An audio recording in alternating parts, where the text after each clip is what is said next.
Okay, so the question was basically the question that I asked you, which is, here we are, we have taken some like drugs, you've taken mushrooms. Mm-hmm. You've basically eaten some mushrooms that grow in the ground. Yeah. And they have some molecule in them called psilocybin. Mm-hmm. They look blue from the outside. Mm-hmm. And I've taken something else, which is LSD. Well, let's just focus on the mushrooms for now. So you've taken these mushrooms, and then you're suddenly having thought after thought of admiration for nature. Yeah. And the question is, how is that happening? Like, how can you explain that? That there's a molecule in these mushrooms. What do the mushrooms need it for? Like, the mushrooms are just metabolizing their things, and the mushrooms have some molecule, and perchance this molecule, when it gets into your mind, it's not just, I mean, it's supposed to be just a random molecule that's in the mushrooms, but somehow when it gets into your head, it has this very specific response of making you feel, within quotes, admiration for nature. How, and like, it has the same kind of effect on like multiple people's minds. And so to material science, I think, to today's material science, it poses like a big question, like, whoa, my God, how the fuck is that happening? And so that's why a lot of people like myself are interested in like psychedelics research. Yeah. It's like, how do you explain this shit?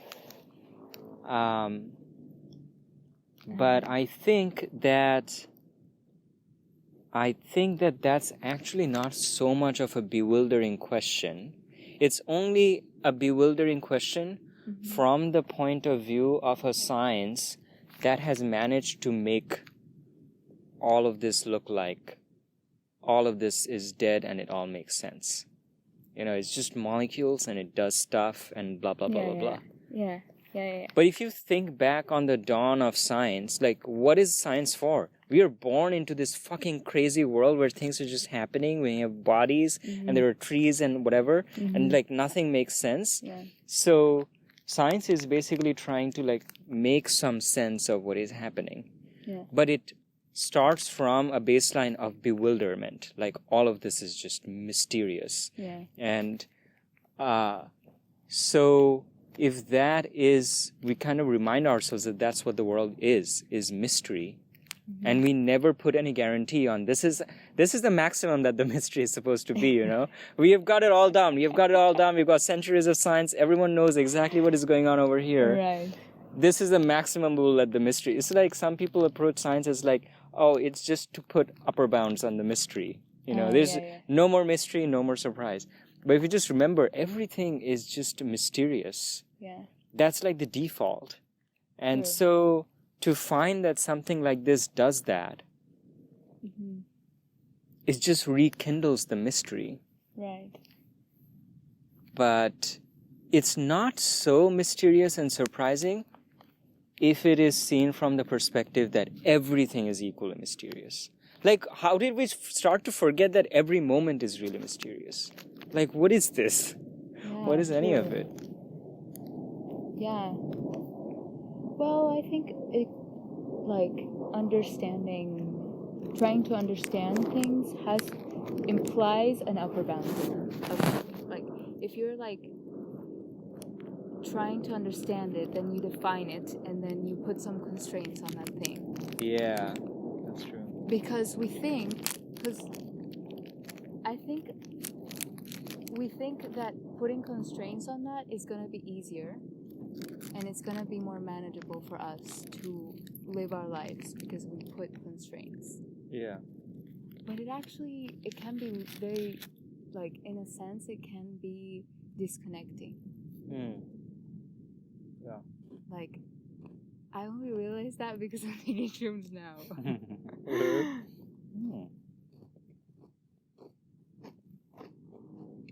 I think it's not about it is about understanding, but it's also about just the experience, like just experiencing the mystery without demystifying the mystery, like without making it it doesn't need to be made understood because we can all understand it.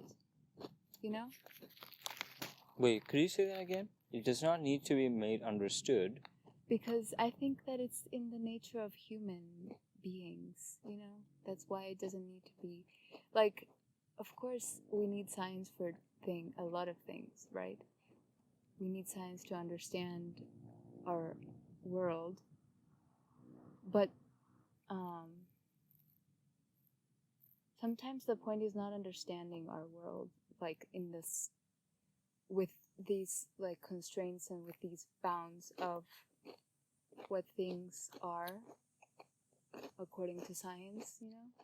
Yeah. Sometimes it's just a very root, like human thing, like an innate human thing. Yeah. Just the experience. Yeah. Without understanding. Without understanding. I mean, maybe the understanding allows for communication, and it allows to like express, oh, this is what I felt, or oh, this is what the atom is. This is what what we understand by physics now. Yeah. And so we can communicate and transmute it and like develop on it, right? But sometimes, like, I feel like sometimes nature is just so, like, there's no end to it. There's like, it's so expansive, you know? And like, I think a core of humanness is the understanding of our placement, like, in nature. Like, there is some core, like, in everyone that understands, like, that, like, this is where we live in, and this is something that we have to take care of, and something that, I don't know how to explain it. No, I think I kind of get you. Yeah.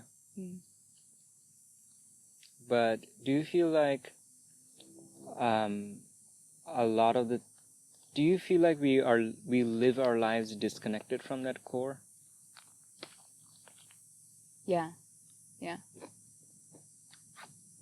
I think so. Right, because it took shrooms for me to realize how amazing nature is. I mean, maybe if you're like, I don't know, maybe if you're like a kid, you have that core like more present in you. Yeah. And it's not like when you are a kid, you know that you have that core and blah blah blah. Yeah. There's no commentary on top of that. You're Right, just like yeah. that. Yeah. That's true. And now we know too much. I think this is why they have the story of like the Garden of Eden, and then they took of the tree of knowledge, and then they knew too much. They're like, oh, you can't live in this like garden of innocence, paradise. Yeah. You're not a child anymore. Not a child anymore. Yeah. That's not how things work anymore. I mean, that's true. I mean, maybe, I don't know. But there is ways, like taking mushrooms definitely helps me. Yeah. Get to that core. But how do you know that this is the core? How do you know that, okay, so if you like become sober again, you'll be like, oh yeah, I took a drug and I felt certain ways and that was just it. And that was just like a distortion. I don't know. Because I think I'm not the first person who has felt that way. Yeah.